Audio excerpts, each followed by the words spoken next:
Direktorat Reserse Kriminal Khusus Polda Jawa Tengah mengungkap sindikat mafia tanah di Kota Salatiga dengan kerugian mencapai miliaran rupiah. Modus yang dilakukan komplotan ini yakni membeli sejumlah tanah warga, namun baru membayar uang muka sertifikat tersebut malah dibalik nama atas nama tersangka dan dijadikan agunan bank.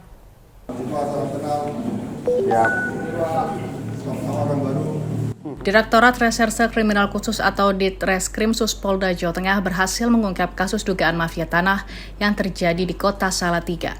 Kasusnya dilaporkan ke polisi sejak tahun 2021. Dari pengungkapan ini, polisi menangkap 3 orang tersangka, masing-masing berinisial AH, NR, dan DI warga Kota Semarang. Direktur Reskrimsus Polda Jawa Tengah Komisaris Besar Polisi Dwi Subagio dalam gelar kasus di Kota Semarang pada Senin 29 Juli menyatakan para tersangka yang ditangkap merupakan satu jaringan dengan peran berbeda-beda, di mana tersangka AH dan NR mengaku sebagai pengusaha yang akan membeli tanah, sementara tersangka NR berperan sebagai notaris yang akan memproses jual beli tanah tersebut.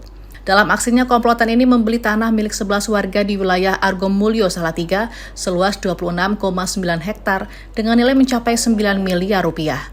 Namun para tersangka yang baru membayar uang muka kepada pemilik tanah malah melakukan balik nama sertifikat menjadi atas nama tersangka AH tanpa sepengetahuan pemilik sertifikat sebelumnya.